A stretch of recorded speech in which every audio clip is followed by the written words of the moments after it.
Phoenix, should we start a webinar and let the participants to join now? Yep, we'll do that. Thanks, Ilan. Okay, so we'll open the webinar now and we'll maybe give participants a minute or two to join.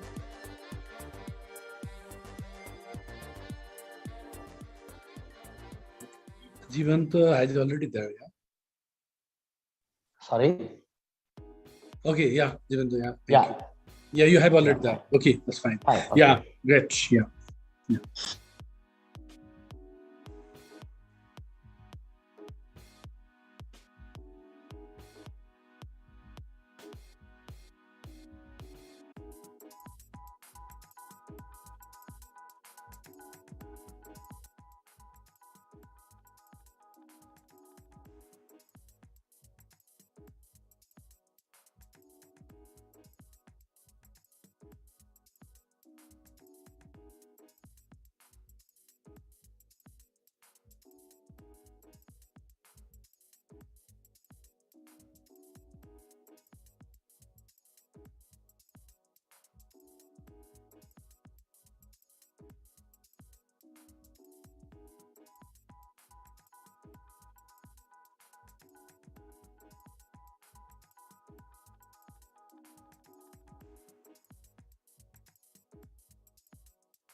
Yeah, I think we should start now. It's already 4 minutes if we left. So let's start the webinars. Hi everyone. I would like to welcome to all of you in today's webinars on Crackdown against People's Movement in Sri Lanka. I'm Devendra Prasad Adhikari, South Asia Program Managers at Asian Forum for Women Rights and Development, Forum Asia. I'm based in Kathmandu, Nepal, and currently speaking from the same place. As we know, since January 2022, Sri Lanka is facing its worst economic crisis since independence, caused by foreign exchange crisis leading to inflation, or let's say a kind of, the hyper inflation in Sri Lanka. The peoples of Sri Lanka, after facing difficulties with power cuts, fuel crisis, shortage of essential items in their daily life due to the economic crisis, came out to the street and protested against the government and sought accountability for the policies and measures that lead to this crisis.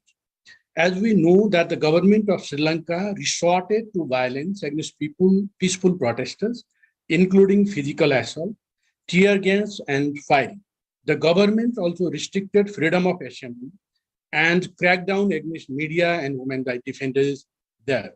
Since July 2022, after the new government took charge under the President Ranil Wickremesinghe, the crackdown against protesters has increased. Trade unionists, students leaders, journalists, activists, lawyers continue to face arbitrary arrest, detention, intimidations, and surveillance there. As we know, the protest area at the Gali was forcefully, the dispersed using the army. The peoples of Sri Lanka continue to voice their dissent and seek accountability from the government. The government and authority, instead of focusing on economic reforms, are keen in ending the people's movement there. In this context, we are organizing this webinar to provide an opportunity for audiences from Asia and beyond to listen to human rights defenders who have been at the forefront and been involved in the protests, speaking about their experiences in being part of the people's movement in Sri Lanka and the ongoing crackdown against human rights defenders and civil society activists there. We have invited prominent foreign speakers to share their experience on current crisis in Sri Lanka. They are Amali Wedagedera. She is a researcher and she is also PhD student as well. And Father Jeevantha Peiris, he's a protest leader, let's say in brevity. And Prashandini Uthayakumar, he's an attorney at law. And then Ruki Fernando, he's a human rights defender. Just for the the further information, this webinar is being live streamed from Forum Asia Facebook, Twitter, and LinkedIn accounts. We will run for 19 minutes, including 40-minute presentations by speakers, and each speaker will get 7 to 10 minutes for the presentation, and 5 minutes I've allocated for introductions and background, the information, and rest 45 minutes I've allocated for questions and answers to all the participants. So I would like to request to all the participants to ask the question to the speakers to get more information and clarification. Later on, you can unmute the speaker and ask your questions later, or you can write in the chat box later after the the presentation from the the speakers on that. Having said this, I would like to introduce Amali Wedagedera. She is a members of the Liberation Movement, a feminist group in Sri Lanka, and she is also a PhD candidate at the University of Hawaii. And she is researching on agrarian debt, resistance, and future of agrarian economy in Sri Lanka. And I would like to invite for her for the presentations on reason for crisis in the Sri Lanka, particularly focusing on economic crisis, debt, and others. And then I also would like to request to focus on some policies and practice that lead to the crisis. And probably if there is a time, I would like to request to you to touch upon some implications of IMM agreement and for the and way forward to some extent. So you have a 7 to 10 minutes time. So floor is yours, Amali. I would like to request to you. Thank you, Devendra. It's a great opportunity, and I really appreciate this opportunity to share the same flow with people like Father Jeevantha Peiris and Ruki Fernando and Prashandini. I've been watching what's been happening in Sri Lanka from a distance, but it's knowing the situation there and what's happening now as we speak. So I'll try to speak comprehensively as possible. So as I think the July 9th, as we saw, with great hope, and the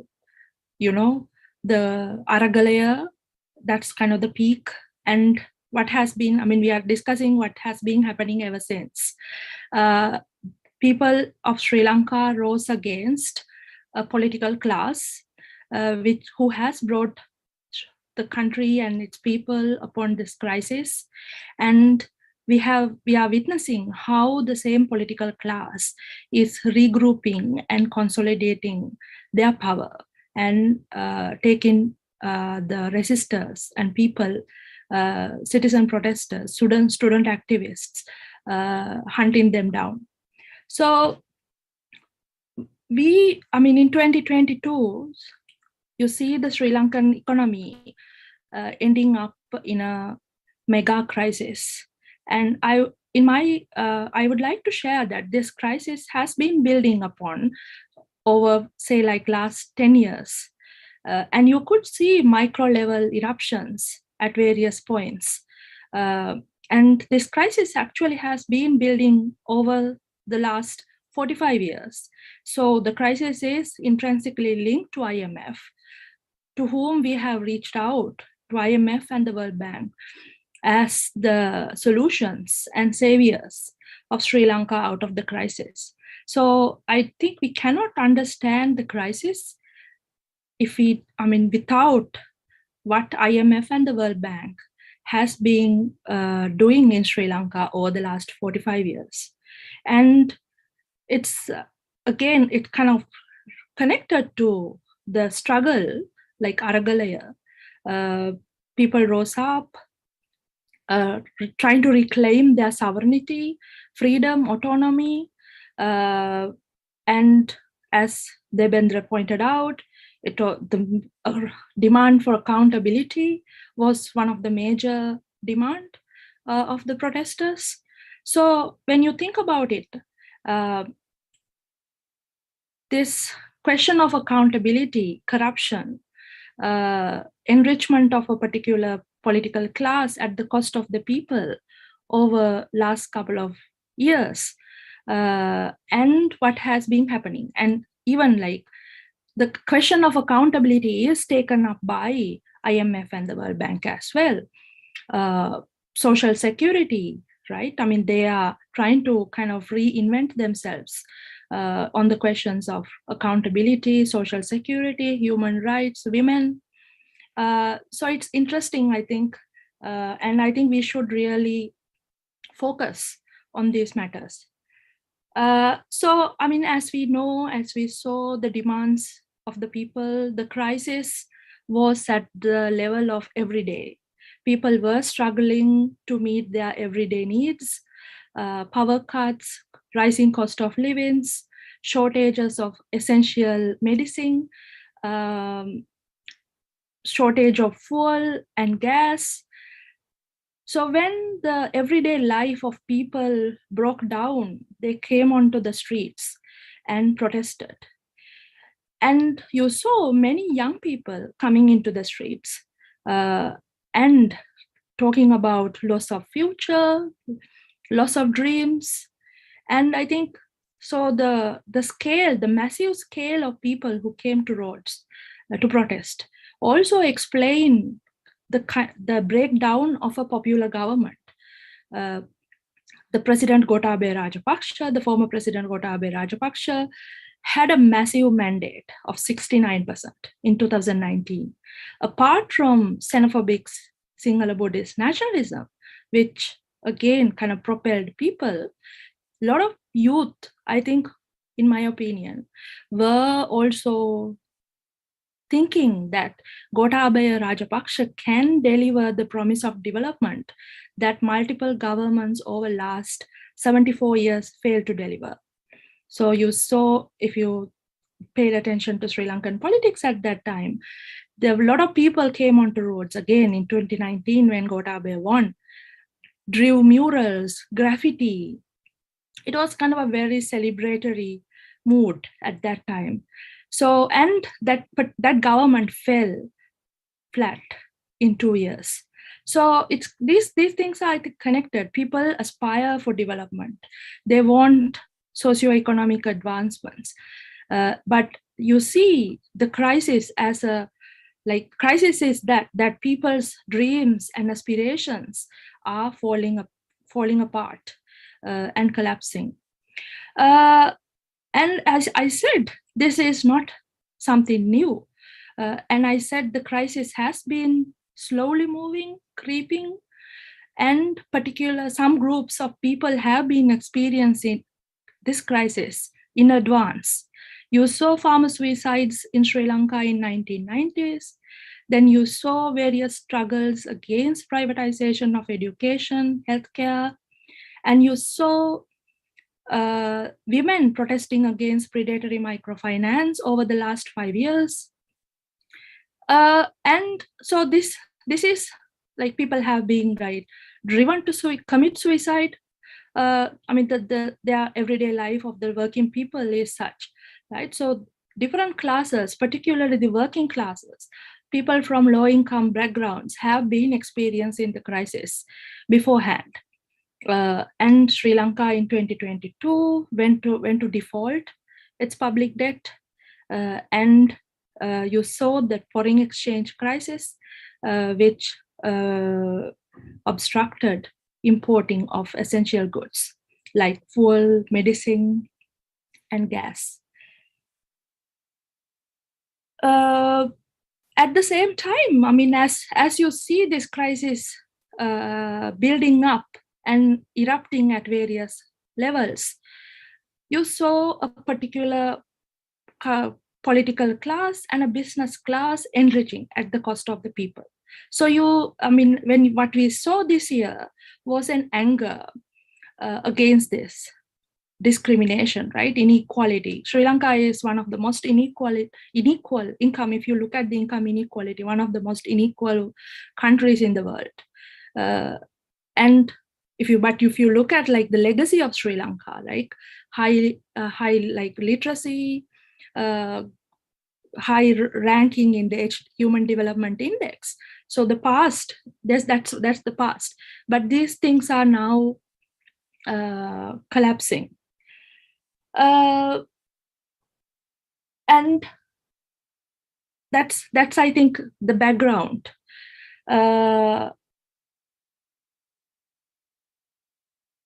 So, and how then I think because we are now at a time when IMF is also there, World Bank, and we are going to a new loan.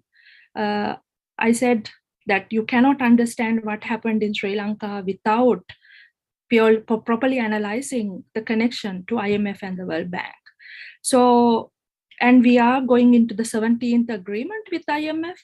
And I think I should also mention that though there's, this popular uprising of the people was against was a manifestation of anger and frustration and demand for accountability. It didn't really, apart from beyond that, there were no, I think, that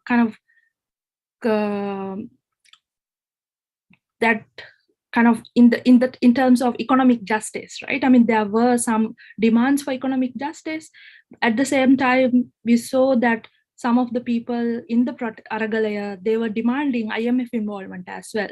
So you see that there is no comprehension, no clear understanding of what IMF have been doing, how they have been contributing to the crisis that erupted in 2022.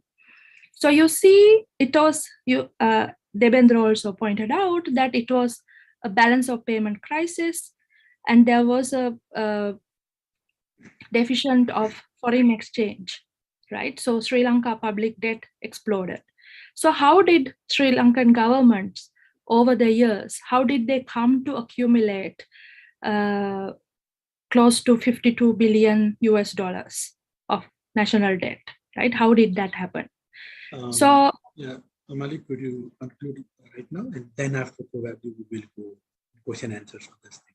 Okay, so can you give me like 1 minute to wind up? Yeah. So it's the structural agreement, structural adjustment policies, such as the demands for privatization, deregulation, withdrawal of the state from playing a major role in the economy, how they contributed to the decimation of the local production, right? You saw Sri Lanka, the president elected, now appointed president, Ranil Wickremesinghe, saying that Sri Lanka should become an export economy. So to export, Sri Lanka should have a production economy. But the IMF and the World Bank prescribed policies over the last 45 years have completely decimated the local economy. And one example is how Sri Lanka ran out of papers to print exam papers, right? So, that's the level of the Sri Lankan economy now. So, and when the local production decimated, the privatization of various state-owned enterprises, along with borrowing, was purely injected to import. So basic consumption of Sri Lanka was driven by imports. So I think this is I think the crisis that we are facing now. So how do you really get out of it? Like IMF policies you saw, and the IMF instructed budget Ranil Wickremesinghe presented is not going to get Sri Lanka out of it, right? We will only go deeper into the crisis. So what as much as people, I think, demand for futures, this is, I think, the challenge we are facing now. Yeah. So I would like to, this is. Yeah, thank you, Amali, for your comprehensive, the insight, even in the short time frame. Then you have clearly mentioned that how Sri Lanka landed in such a crisis and what it means for all of us on that line. And then how did the crisis start? You clearly, the captures here, and why is first sovereign debt default since gaining independence from Britain or something, in 1948, and what pushed it into default? So you clearly mentioned on that line. Thank you for this. Then we will have, the question and answer later, and then probably other things we will also try to clarify regarding this economic crisis in Sri Lanka. So having said this, next speakers we have Father Jeevantha Peiris. Then I would like to introduce, the Father Jeevantha Peiris, who has played a crucial role, the leading the protesters while the protest began in April this year in Sri Lanka. We all know about him and then his role there.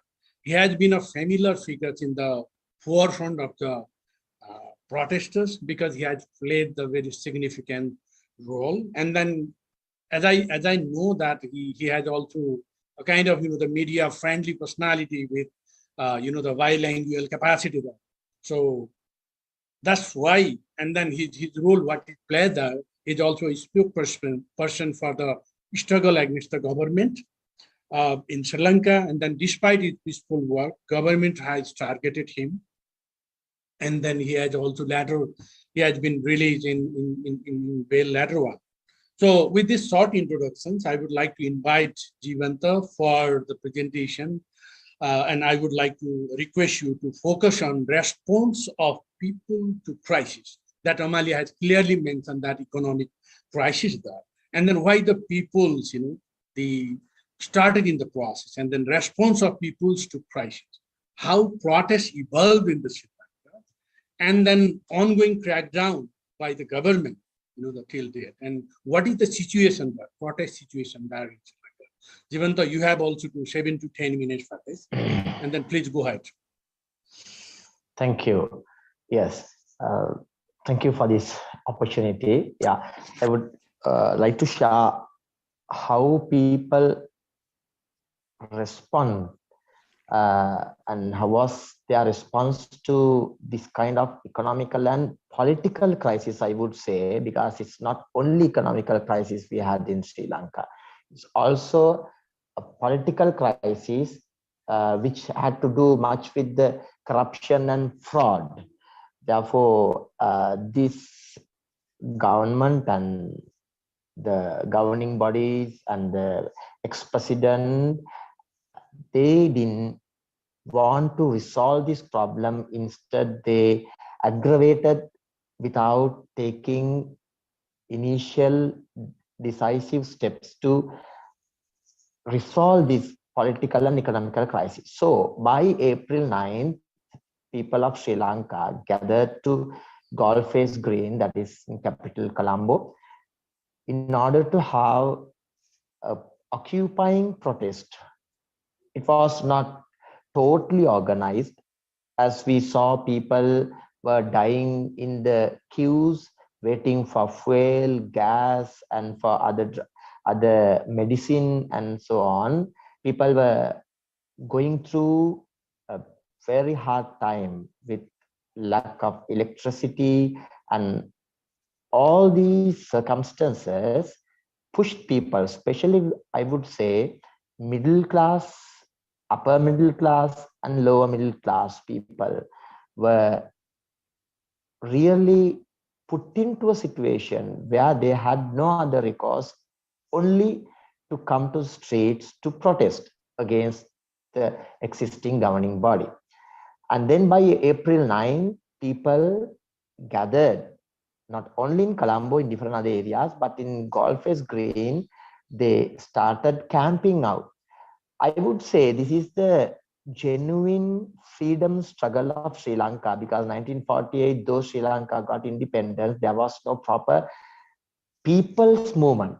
And here, for the first time ever in the history of Sri Lanka, we see, irrespective of their religion, caste, creed, and political ideology, people gathered together against the tyranny of Rajapaksa regime, and people realized that this kind of corruption and this kind of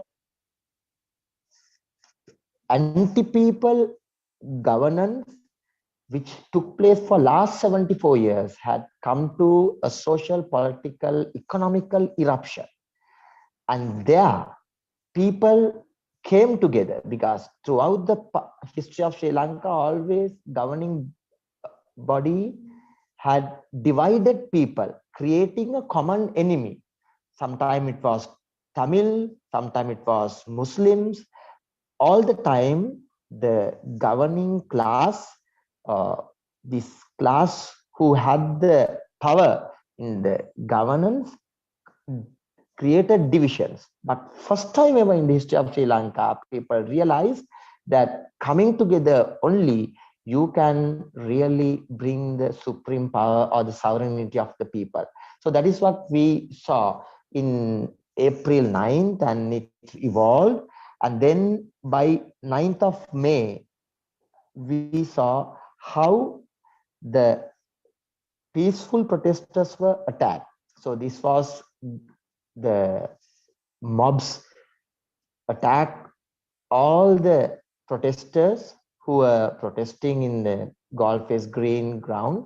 And we were there, we were about 150 people that time, 9th of May, about 1:30 afternoon, when military supported mobs came and assaulted us in a cruel way and set fire to our camps and assaulted us, baton charge, and even the police, military who were present there were not able to totally stop these mobs.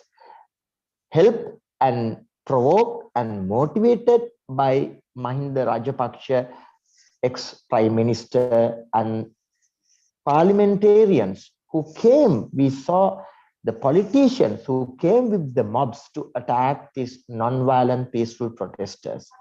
So day by day, we saw gradually this protest movement evolved as a citizen struggle of Sri Lanka. So this was a citizen struggle. We call in Sinhalese Aragalaya. So this citizen struggle evolved with so many hardships. And then we saw in some instances, there were attacks like in Rabukan area, person was shot dead. And there were so many facing intimidation, assault. And whenever we had protest marches and protest rallies, there was essentially water cannon attack, tear gas attack, and baton charge. And sometimes they used weapons to shoot. And then we saw by April 9th and then 9th of May, the assault took place. But then on the other hand, day by day, people gathered together in order to pressurize against the tyranny and corrupt system of the government. Then 9th of July, we saw thousands of people gathered, religious clergy, university students, professionals, and protesters, and all walks of people gathered in a very non-violent, powerful expression as the people's movement. So the Gotabaya Rajapaksa had to resign. And then we saw by July 22nd, again, within 24 hours, Ranil Wickremesinghe, present president, came to power, used military power early in the morning, about 1:30, 22nd of July, to attack again mercilessly on the protesters who are in the Gulf Green. And when people, 9th of July, when people occupied the places like the President's House, President's Secretariat, Prime Minister's Secretariat, and places, and as the protest movement, we decided that we will walk out by July 13th. And July 21st, we have decided that even the only place, the President's Secretariat, that we will walk out so that we will not create disturbance to the government, but always we will continue the non-violent protest. But 22nd of July early morning, they assaulted terribly the protesters, and till morning 6 o'clock, we were not able to take the wounded people out of the protest grounds. And so much the militarization was used to attack the protesters. And then again, July 18th, we saw the same way when protest march took place together with the IUSF, that is Inter-University Student Federation, and all together, all the trade unions and the people, civil rights movement and all the protesters. We saw the Vasantha Mudilige, the convener of IUSF, Inter-University Student Federation, and Venerable Galvava Siridhamma and Hashan Jeevantha were arrested under PTA, Prevention of Terrorism Act. And we know Prevention of Terrorism Act for 43 years had been existing in Sri Lanka. All the governing bodies, all the government had used that to intimidate, to pressurize the minority groups. And more than 30 years in North, they used this PTA, and then against Muslims they used, and again now they are using against the protesters, non-violent protesters. Even now, 34 days, Vasantha Mudilige, Galvava Siridhamma and Hashan Jeevantha are arrested, not under legal procedure, but under PTA. They are under detention order. They are being questioned and harassed verbally and intimidated. And many of us are being targeted. So many court cases are there to us, and then surveillance, intimidation still continue. Nearly 3,000 protesters are being produced to courts through arrest, and present government also believe that suppressing and repressing using state terrorism is the only answer. But we see day by day with the economical crisis is unavoidably escalating, and how people are being organized. Right now, what we are doing is we are being organized in regional level.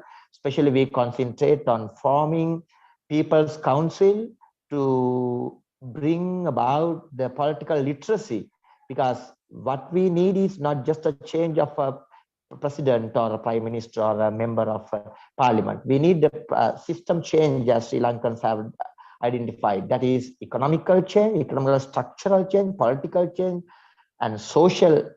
And it's a paradigm shift actually. So it's a structural change we are working for, not for just changing one figure or as against one president.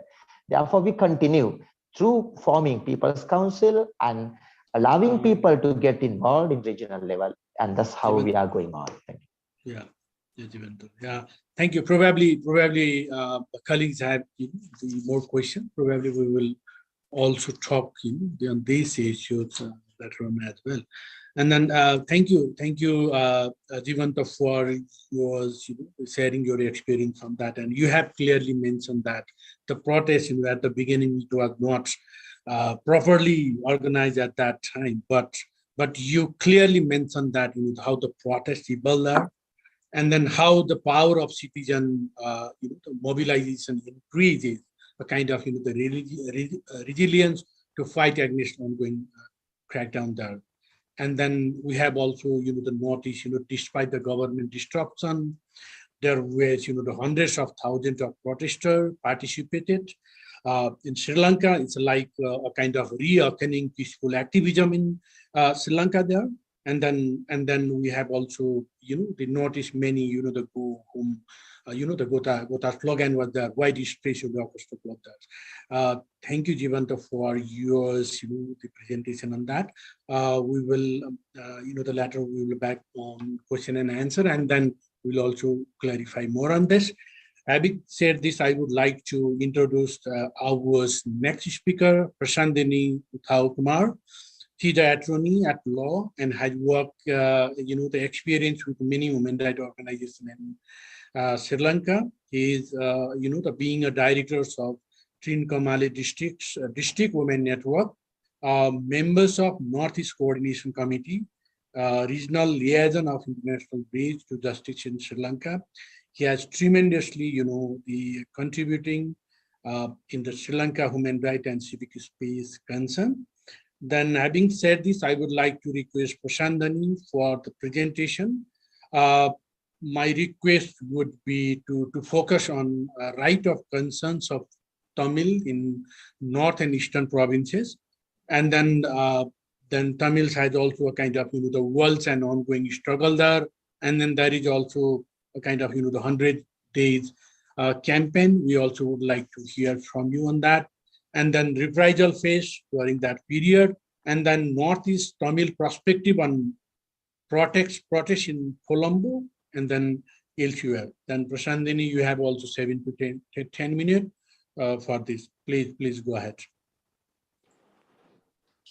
Thank you, Dibda. Good evening for our panel. This is the privilege for me to speak in the Forum Asia's perspective with regard to the Tamil struggles during the wartime and the afterwards of it.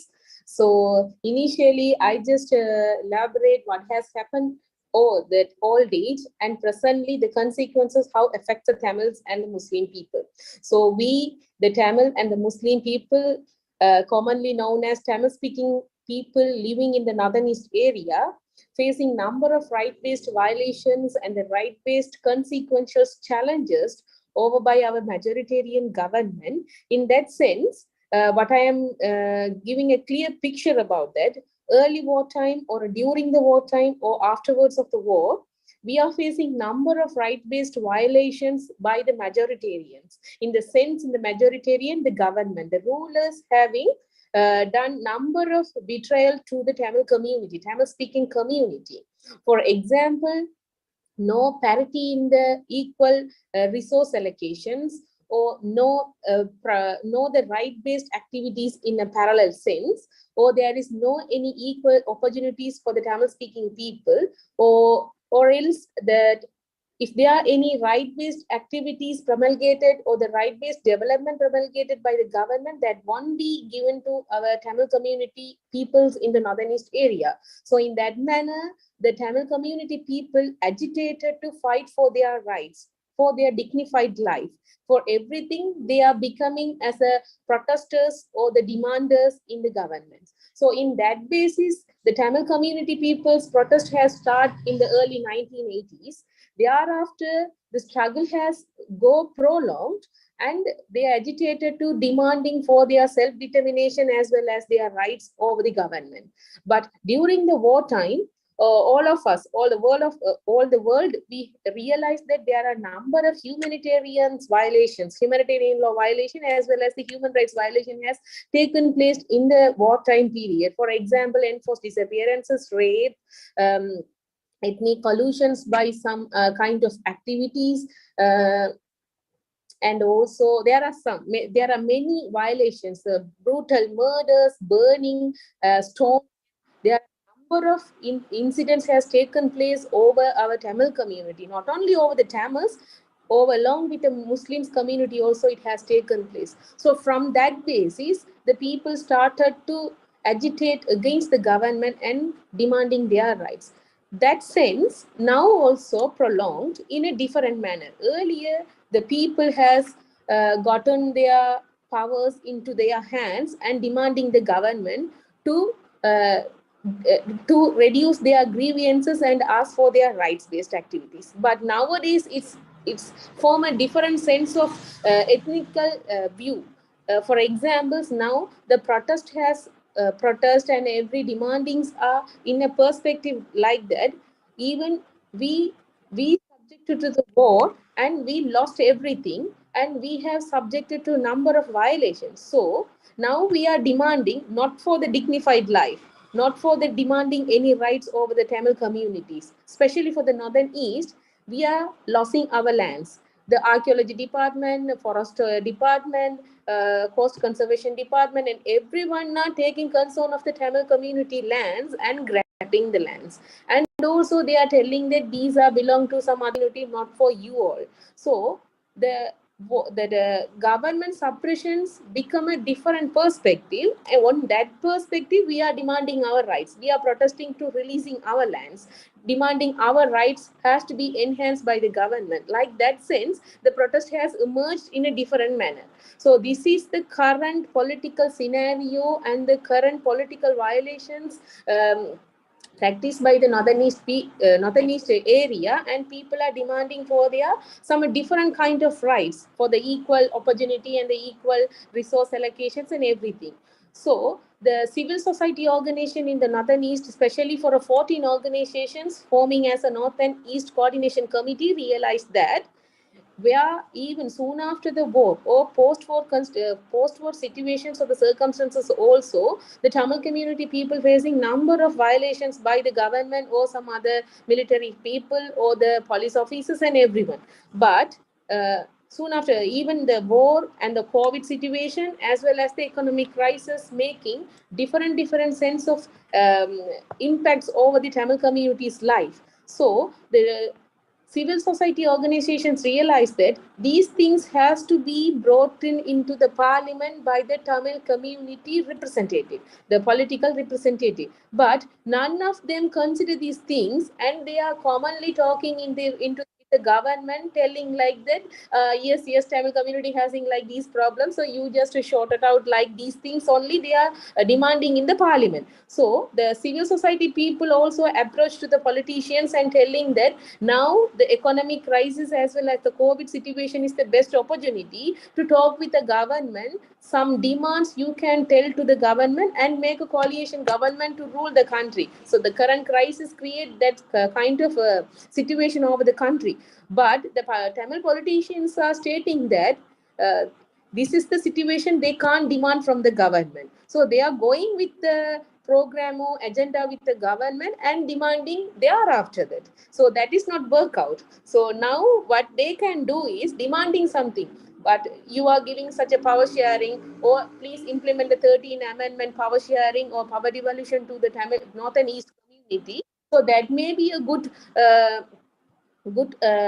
political movement to our public, to our people. So they are not considered about things. That's why the North and East community civil society organizations started the 100 days campaign over the North and East 8 district. So today is the 50th day of Northern East Committee 100 days activism. So three things we are demanding of the government, not from the government actually. So we are demanding some sort of demands over our Tamil politicians, such as 13 amendment, good things has to be promulgated or implemented by the government. That demand should be put forwarded by the Tamil politicians or to the parliament. Second thing is, there are a number of lands and the right-based violation taken place during the wartime or soon after the post-war situation. That should be detailedly discussed with the government and get a good development to that. So that should be considered and giving a good repressions to our community people. Third one is consider the Tamil community as a good human being, and equal power sharing and the equal power protection has to be promulgated to the Tamil community.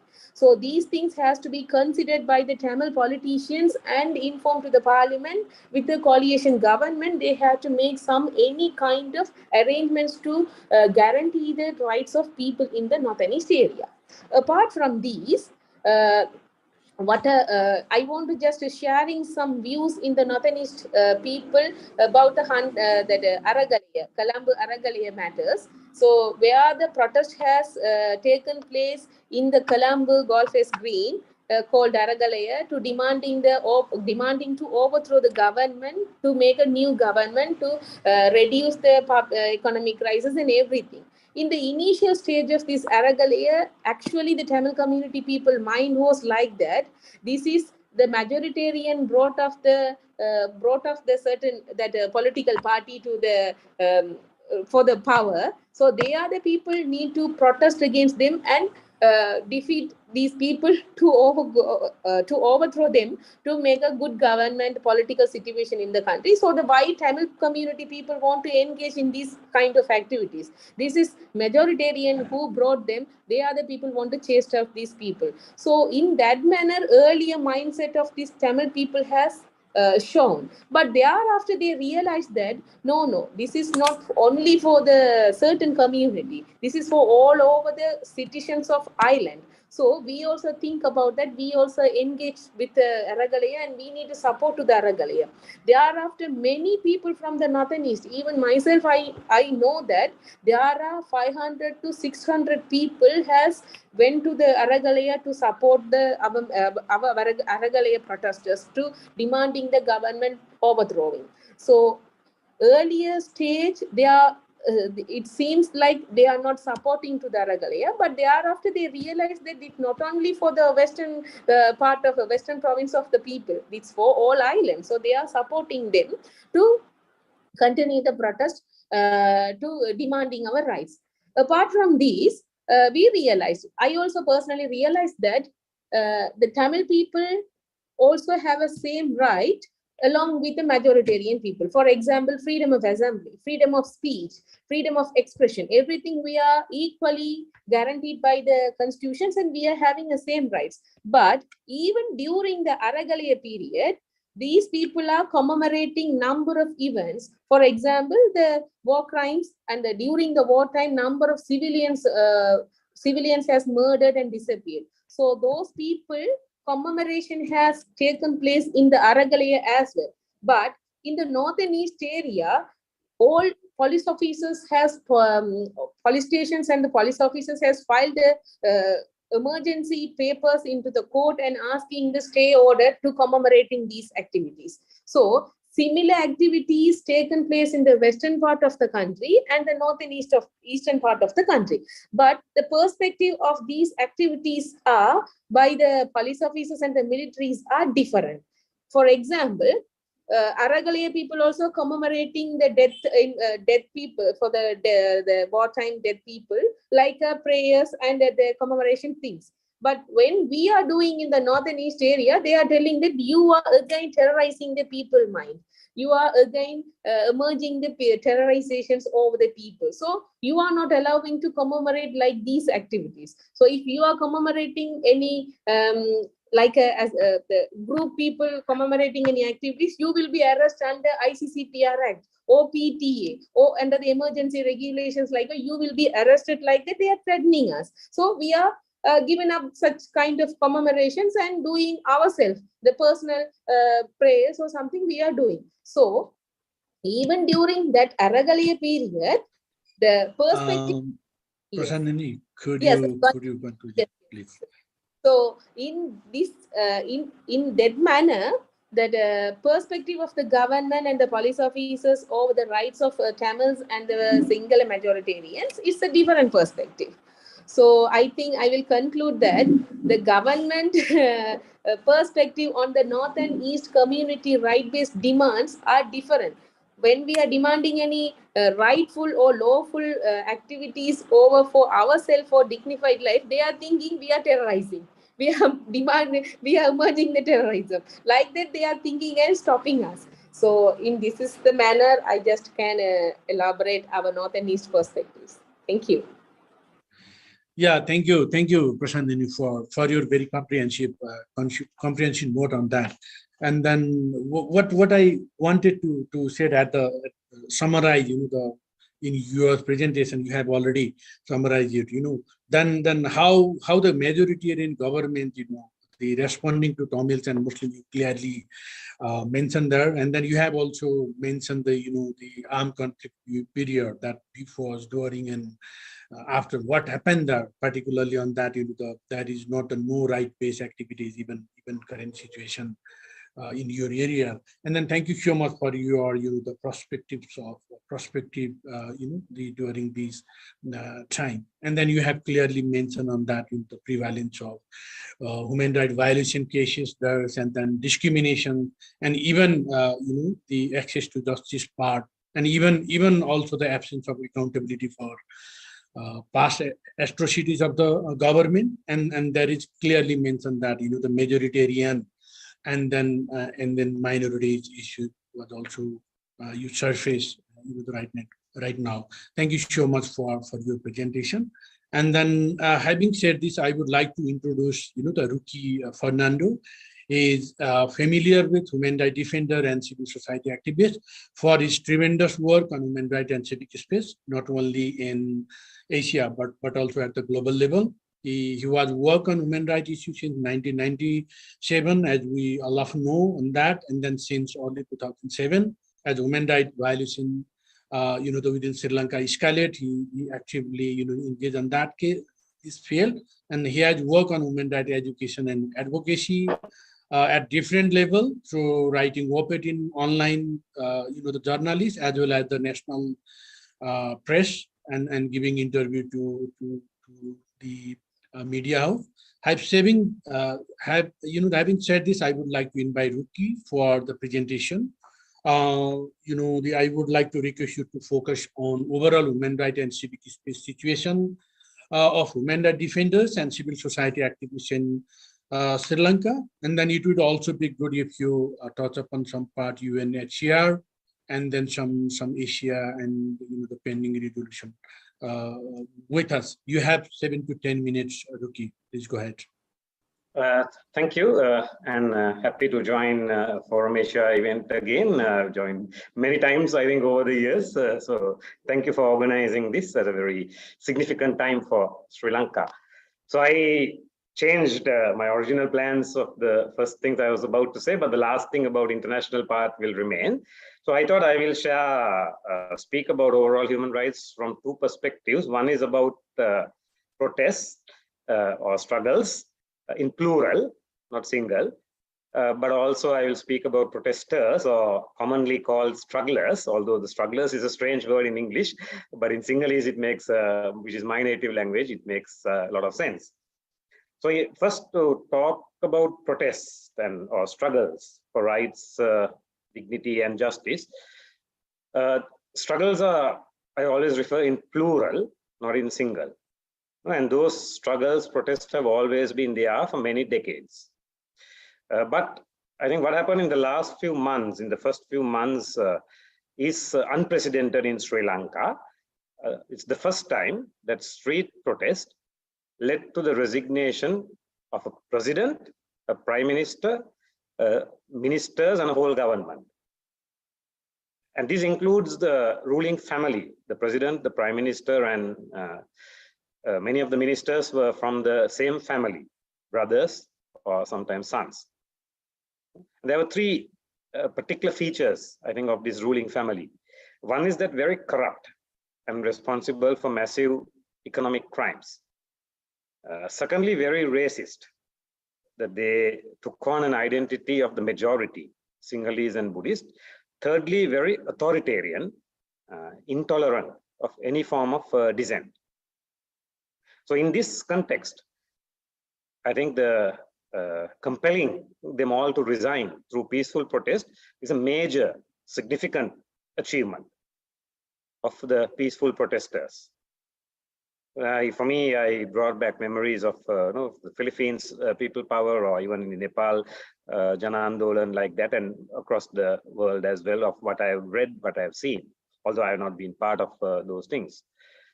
But of course, like in many other countries, after such a significant overthrow of authoritarian, corrupt, racist rulers, things don't become kind of a fairy tale land or rosy immediately afterwards. Many challenges prevail, and we also in Sri Lanka are facing those challenges. But I think none of these challenges should underestimate the very significant achievement of the protesters.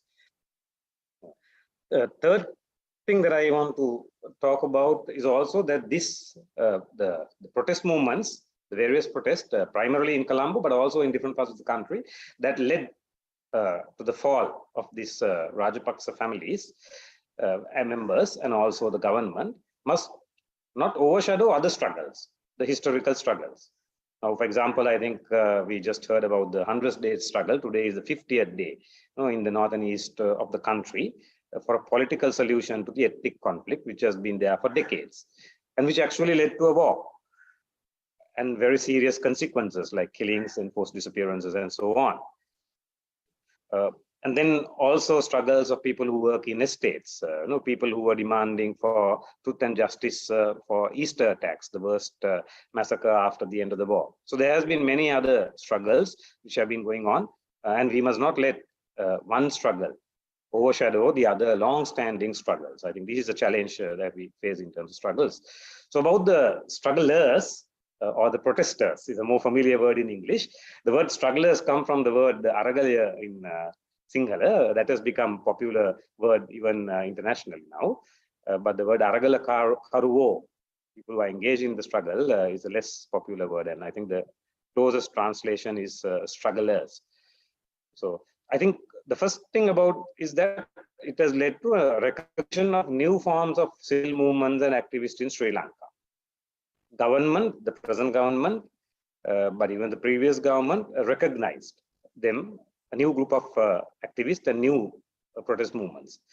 Opposition political parties, Sri Lankan media, international media, diplomats, UN, they all recognized the emergence of new civil movements in Sri Lanka in the form of these protesters.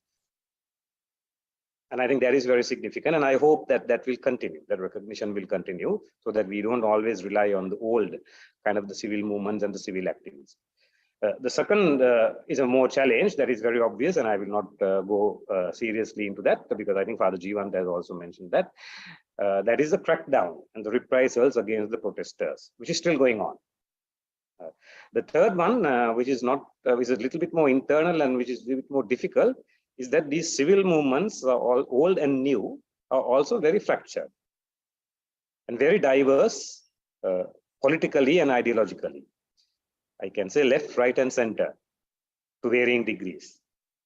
So they have different analysis of causes and solutions to the political economic crisis. So in a way, the cause for Gota go home united is very, very diverse activists and movements. But even that unity was not very complete. So I think what Prashandini shared some thoughts, perspectives, but it's very clear that many people in the north and east, particularly Tamils, did not show the same enthusiasm for the protest movements in Colombo as was shown in other parts of the country. Although there were many like Prashandini who had participated, there were also others who were very supportive and sympathetic. They were not against, but did not actively participate because they felt that their concerns were not adequately reflected in the struggles that happen in Colombo and elsewhere. So I think this is a major challenge, I think, for the protest. The last part that I want to talk about is about the international dimension. The scope of international attention has been historically for many years the governance, rule of law, impunity, the ethnic conflict, and also consequences of the war like killings, enforced disappearances, land, etc. Crackdown on dissent, on human rights defenders, lawyers, journalists have also got some attention for many years, and that has continued even in the last few months. But what is new is probably the attention that the economic crisis is getting right now internationally. I wonder whether this is also because of the debt, because maybe some governments are worried that that their debts will not be paid. And also there's a very clear kind of neoliberal solutions like the IMF that is coming. In fact, in the draft resolution at the UN Human Rights Council, there is a kind of a welcoming, very uncritical welcoming of the staff level agreement between the IMF and the Sri Lankan government that has just happened a few weeks ago. So a lot of the international focus has been at the UN, and I want to talk a little bit about the UN Human Rights Council because that is happening now, right now as we speak in September. So the UN Human Rights Council has paid significant attention to Sri Lanka, particularly since about 2006, the last phase of the war, but actually even before, from the late 80s. But the UN primarily means governments, because it's a club of governments. The members are all states represented by governments. And it also includes officials like the High Commissioner, special rapporteurs, and various other staff members and volunteers who work in the UN. So when we talk of the UN, I'm primarily talking about the states and the UN officials. So overall, in 2009 to 2021 at the UN Human Rights Council, there has been very slow progress. In 2009, there was a resolution that praised the Sri Lankan government. In 2012 and 13, there was mild kind of a criticism of the human rights situation. In 2014, there was an international investigation that was decided on by the Human Rights Council about Sri Lanka. And in 2021, the latest progress was about evidence gathering mechanism. And the progress is primarily due to the shift in the positions of Latin American countries, some African countries, and a few Asian countries. So when I say a shift in the position, some Latin American, African, Asian countries that abstained voted positively for the more progressive resolutions. Some who had abstained, who had voted against, started to abstain. So without the Latin American, African, Asian countries' support, we can never have a proper Human Rights Council resolution, because between Latin America and Africa and Asia, there are 34 countries out of the 47 in the UN Human Rights Council. So this is very, very important.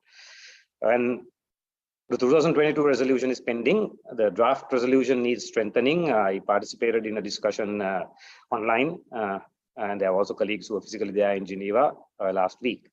But it seems that there is no interest among states to strengthen the resolution. So I think it's incumbent on us as activists and human rights defenders to try and strengthen the Human Rights Council resolution as much as possible. And I think in this, again, I think the role of Asian countries is going to be very significant. In the past, Korea is the country, South Korea is the country that has voted progressively for resolutions. Some countries like Indonesia, Malaysia, India, Japan have abstained. And I think it's very important at least to make sure and to pressurize them at least to abstain and not to sabotage the significant progress that is going to happen. And a country like Nepal, I think, is also crucial. It will be voting for the first time on a resolution on Sri Lanka. So I think it's important that we try to focus also on Asian countries and not just on Western countries in terms of our advocacy work. Lastly, I think it's important to remember that international is not just governments and civil servants, international civil servants like those working at the UN. International is also about people's movements, social movements, various alliances and networks of NGOs, international student movements, peasants movements, women, international media, etc. And I think the solidarity and the support of all these groups internationally is very important for us to make progress. We have received significant amounts of solidarity in the past. I think throughout the war years, after the war, in the height of the struggles, the people's protest, and I think we will continue to need that. So thank you very much. Yeah, thank you, Ruki. I'm not going to summarize on that, but I just would like to to say that your linkage from civil movement to the international, the attention, particularly UN HRC, and then the roles of the government to pass on that resolution. And thank you for your comprehensive presentations on that. Then next, I would like to open the floors for all the participants. And then I would like to request to all the participants to ask the questions to the speakers to get more information and clarification on his, his or her presentation on that. You can unmute the speakers and ask your questions, or you can write in the chat box. Then you want to ask the questions to the speakers on that. Then the floor is open I would like to request to all the participants to raise hand or write in the chat box to ask the questions if you have any of this. We will have a 45 minutes for these, the interaction. Thank you.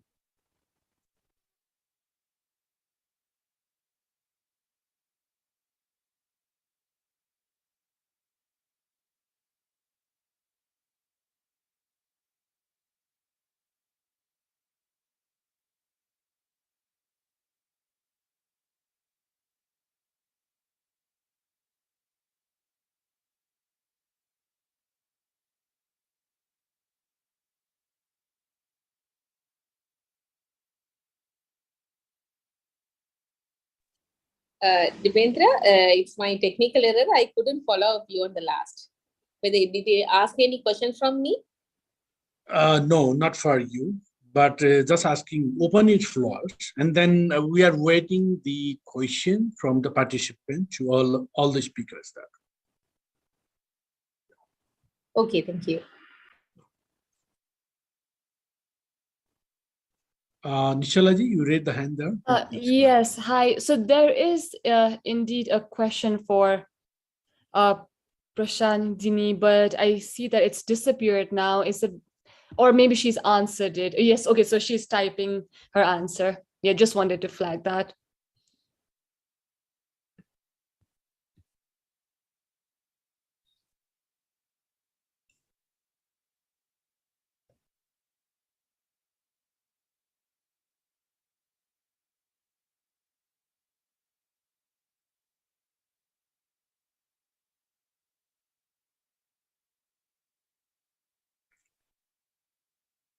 Okay, so I think we have not get any the question there, but I have one question to Jeevantha. Then what is the the current the protest situations in Sri Lanka, and then how can we the ensures the more and more people's participation does to ensure their rights in the Sri Lankan context.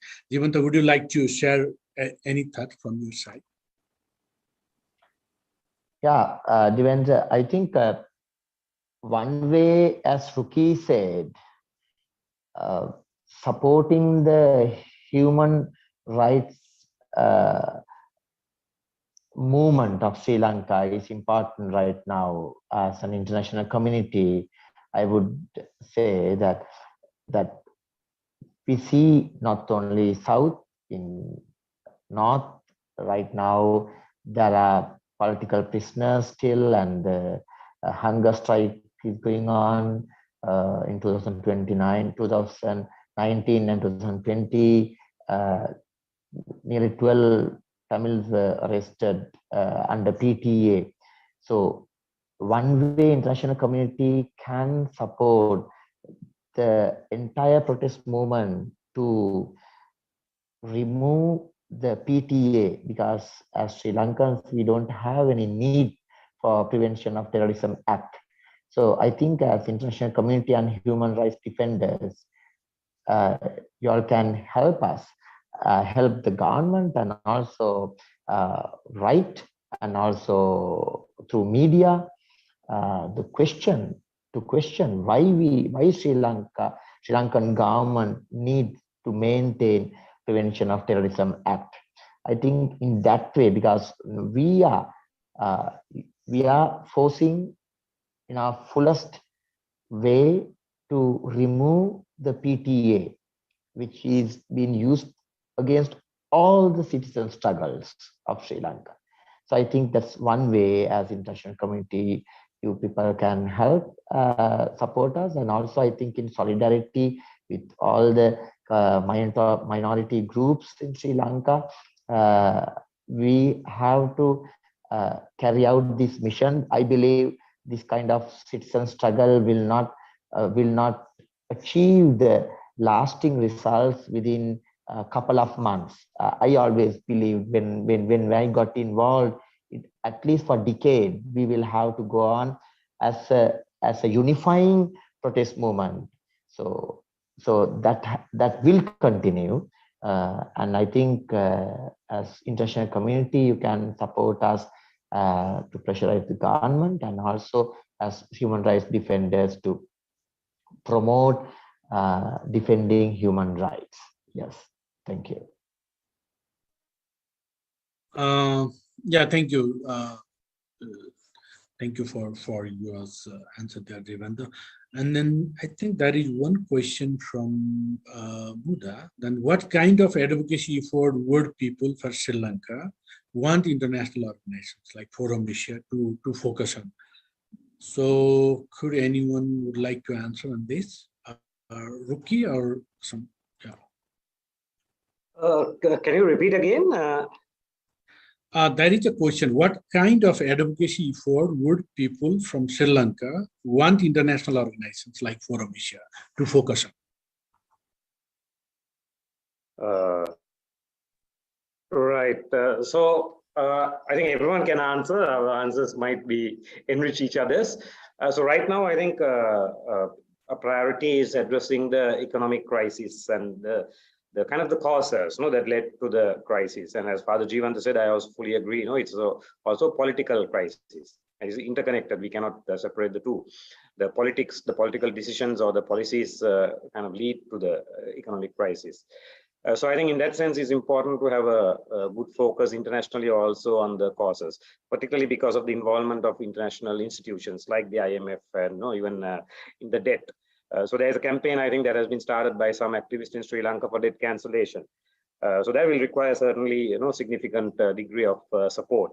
We know that there has been debt cancellation campaigns in the past led by civil groups about 2 decades ago. Was global kind of campaigns. So there are some Sri Lankans have also participated, but this is a little bit more specific to Sri Lanka. But I think so. Looking at the causes is one important part. Secondly, is of course in terms of the protection, immediate protection needs of people who are facing reprisals for their activism.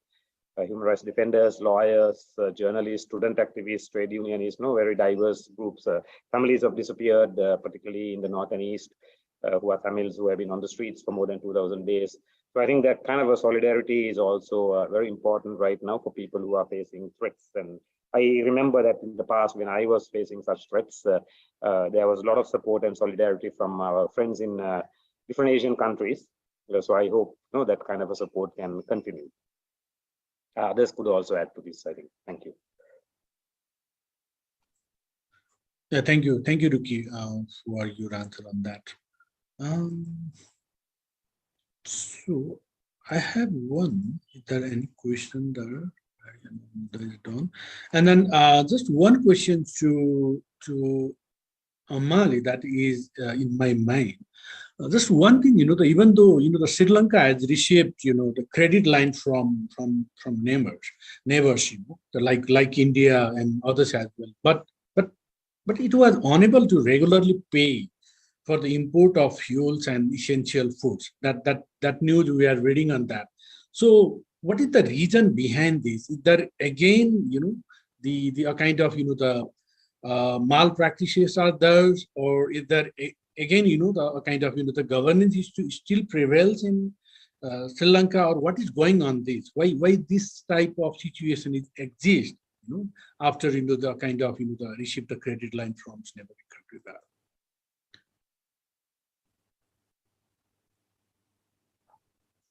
Yeah, thank you. So the balance of payment crisis is not new to Sri Lanka, right? It has been there even before 77. And this issue of adequate capital for development, investments in development has been a challenge for the Sri Lankan government, the post-colonial government. So I think the simple answer to your question is it's the debt has not become sustainable. The government's revenue has not been adequate to pay for what it borrows, right? So I think then the question goes, why does it happen?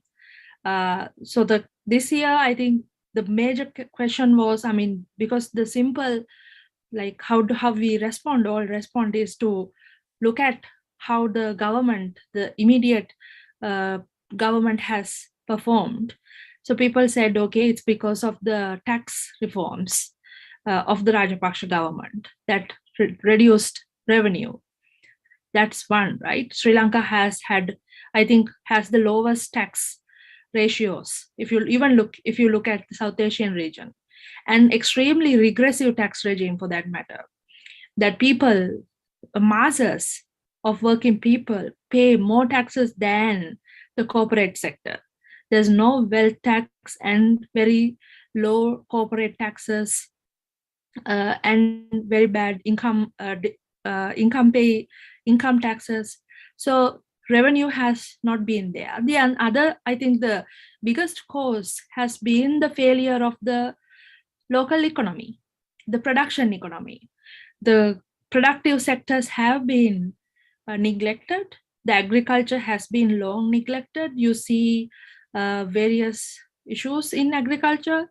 When you look at the government policies, they say, okay, the agriculture is unproductive, but they don't really recognize that they have not invested in it since for last over 4 decades. They have, going by the IMF and the World Bank dictum, they are giving the responsibility for the farmers, low-income farmers, the burden of developing agriculture, or the private enterprises, private sector, agribusiness. So this has been, I think, common to all neoliberal governments. You saw in India the farmers' protests over 1 year. And the other, I think, as I was explaining, the IMF structural reform, right? So we have a reformed economy now, 45 years of IMF reforms and the World Bank reforms. So this is the situation we are talking about. I was surprised to hear that the UNHRC resolution had an uncritical response towards IMF, and at a time when people have come forward, as Father Jeevantha said, it's a new freedom, but nobody really seems to recognize how this freedom that people are demanding is getting narrower by IMF conditions, IMF and World Bank conditions. People are demanding freedom, right?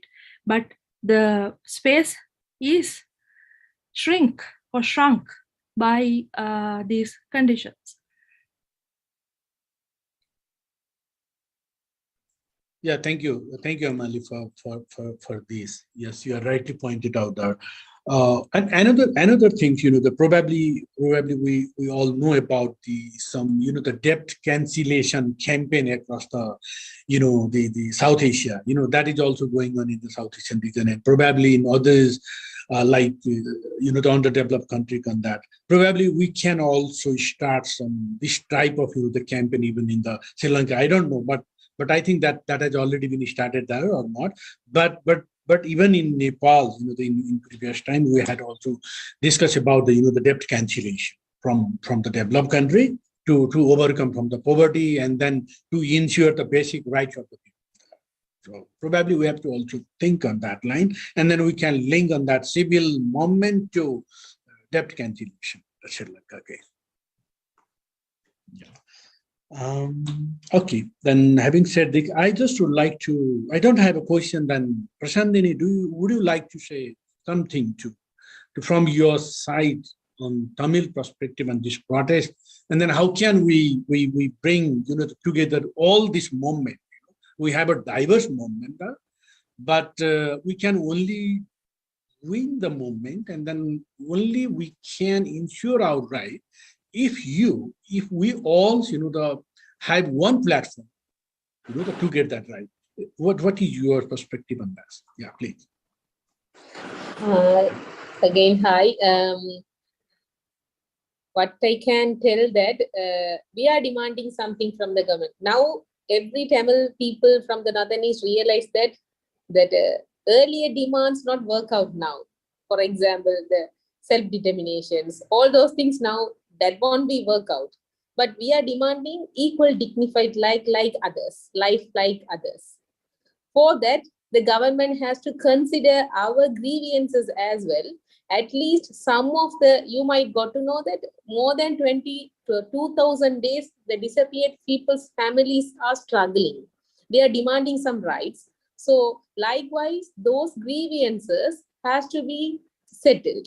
At least in any manner, they are want to be satisfied with some government adaptations or the government policies. Then they will be okay, because the generation has passed.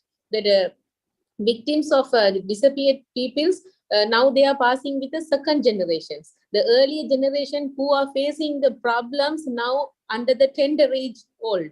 So they are going to die. So at least for their last moment, they has to be got to know that, yeah, our grievances has to be, our grievances will be sorted out by the government. Likewise, their side of perspective has to be at least satisfied by the government. Moreover, nowadays, the government policy is in the sense for the 5 years concessions given to the government sectors and as well as to the youngsters. So even I, as being a lawyer, I realize that every day I am signing for at least 2 or 3 graduates for applying for the government, so the foreign opportunities or the foreign visas.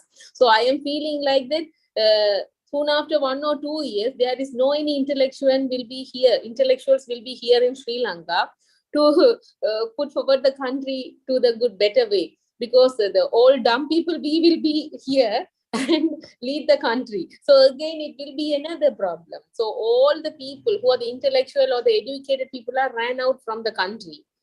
So I don't know what will happen. So all these things has to be stopped by the government and take appropriate measures, even in the economic growth or the right-based activities, that has to be in a proper manner. Again, we can't choose any backward politicians or do some things. At least they has to be think about this, at least put forward the country in a better positions. So that is my perspective. Even a Tamil or Muslim or Sinhala, everyone has to be living here. Except with a good education or the good educated intellectuals, we can't survive. Again, we will be a rubbish like that. So better way, the government has to take appropriate policy designs, then lead the country. This is my view. Thank you. Yeah. Thank you, Prashandini. Thank you. Thank you for response on that. There is one question in the chat box. Sahinda, she has written that would joint advocacy from civil society in Sri Lanka and Maldives be helpful? There is a question from Shahinda, and then I think I would like to request to anyone to respond on that from the speakers.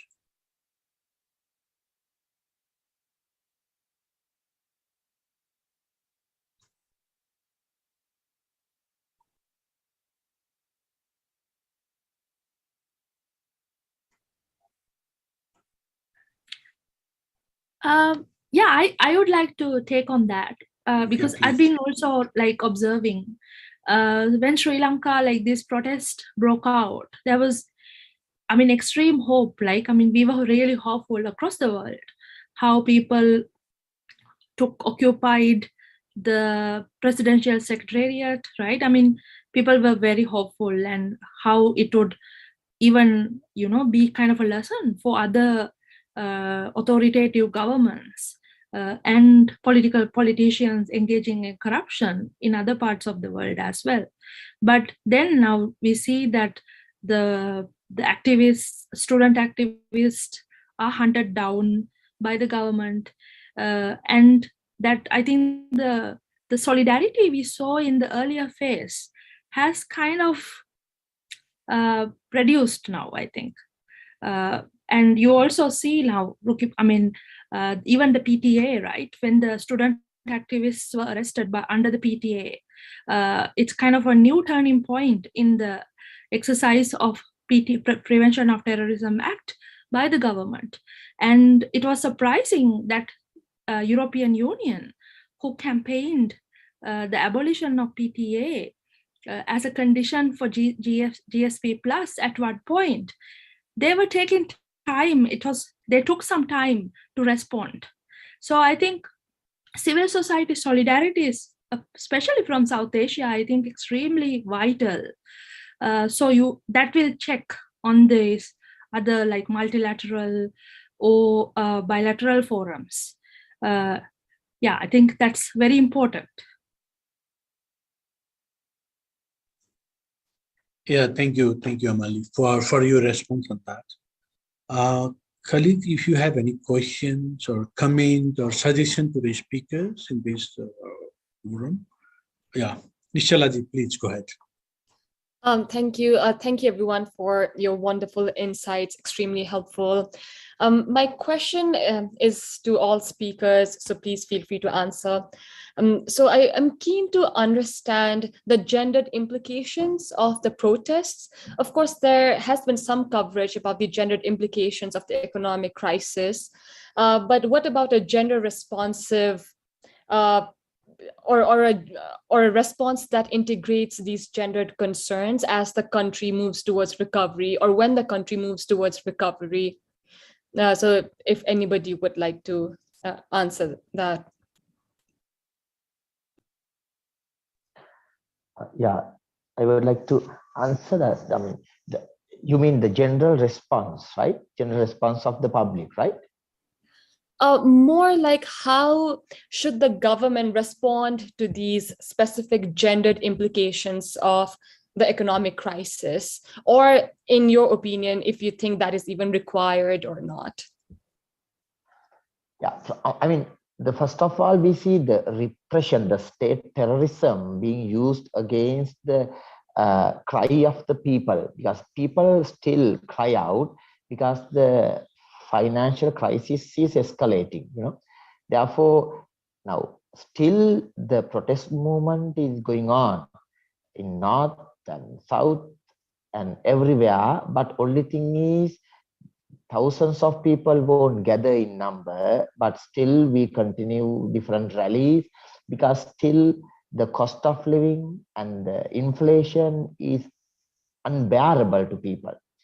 So, but in spite of all these economical crises and economical repression over people, state is using repressive tactics to suppress people's cry. So one way we demand the government to stop repressing people's voice, because people are crying out because people are unable to live the survival, And on the other hand, people with all these intimidation, surveillance, people are also fighting to live. Therefore, most of the people are frightened because we see how they attack openly. But protest movement continues because there's a ground for people to cry out for justice, because we see there is no justice first and foremost in the governing system. Yeah. Thank you.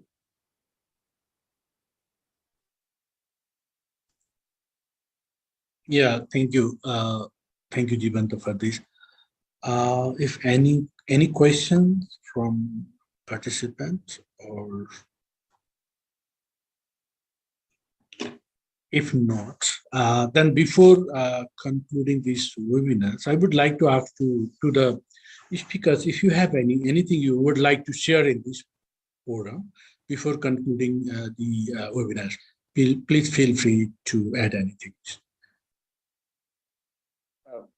I'll add two thoughts, I think, to what was already the kind of questions that were raised. I think one on gender, I think what I understood was asked about gender. Yeah. I think the protest movements, for the first time in my experience, saw a very public and very close involvement of the LGBTIQ communities in the protest movements that we saw in Colombo. I think that's a very significant thing. And I think even for many of the protesters, it was something new, but they were ready to embrace it, open up their minds and hearts and embrace it. And I think that's for the future, I think that's very important. And there are many women from all walks of life involved in it. But there was also, we had to acknowledge that when we look at a picture of a press conference, for example, of leaders of the protest, the predominant picture we saw is of Sinhalese men. So there were few people who were Muslim, there were few Tamils, few women. So I think we still have a long way to go in terms of the protest being inclusive. But we can't romanticize the protest movement. That was particularly one that was very spontaneous, that is kind of fighting against a very authoritarian regime. I think it's an ongoing struggle to kind of get better and better. And to be inclusive and to kind of reflect the values that we stand for. We must try to our best to display the values that we stand for and advocate for in terms of equality of representation and all that. But I think that's an ongoing struggle that we must engage with.